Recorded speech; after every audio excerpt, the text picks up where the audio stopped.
Hi guys, my name is Joyvel Osorio and today I'm going to show you a demo of the Zoom H1 and Zoom H5 audio recorders.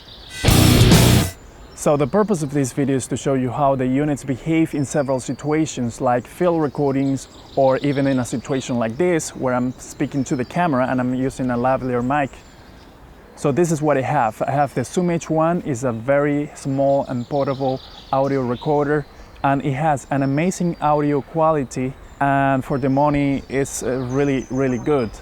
Then I have the Zoom H5. It has two XLR inputs, so it is more a professional solution for you, and also has a lot of functions and stuff that the Zoom H1 doesn't have. It comes with interchangeable mic capsules, so I'm going to test only the one that comes with a Zoom H5 in the box. And also I'm going to attach a dynamic microphone and a condenser shotgun mic to the Zoom H5 to test and see how it handles those microphones. So before we start with the recordings and testing, one thing to consider is that YouTube will compress this audio to a lossy quality. So that's why I enable the download of the raw files from the recorders, so you can test it at home, download it and edit them and whatever you want to do and listen to the original quality. So that's why you can download those files from this video.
It is time to test the external microphones that I mentioned earlier in this video. I'm going to start with the lavalier mic on both the Zoom H1 and Zoom H5 audio recorders, and then the dynamic and condenser microphones only with the Zoom H5 because it's the only one capable of XLR inputs. Now we have to consider that the quality of these sounds are going to be affected by the microphones and the recorders. It does not depend on one thing only. In any case, you will hear a slight difference, especially in the noise. So right now I'm using a lavalier mic connected to the Zoom H1. The Zoom H1 is set to 80 in the level of input, and this microphone is a Paulsen OLM10. I bought this microphone on B&H 1 year ago, or a little bit more than 1 year ago, and it is working just fine. It's very cheap. Of course, you can have better quality lavalier mics on the market, but this one works just fine for me. And it also has, you have to use a battery, a little like a watch battery, and it lasts very long. But I have a backup battery anyway, but you won't have to replace this battery often. So this one is the test of the Zoom H1 with the lavalier mic. So I'm using the lavalier mic connected to the Zoom H5. In this case, the Zoom H5 uses the capsule, the interchangeable capsule has the input, and when you connect a 3.5mm plug into that unit, you won't be able to record from the microphones, the stereo pair microphones anymore.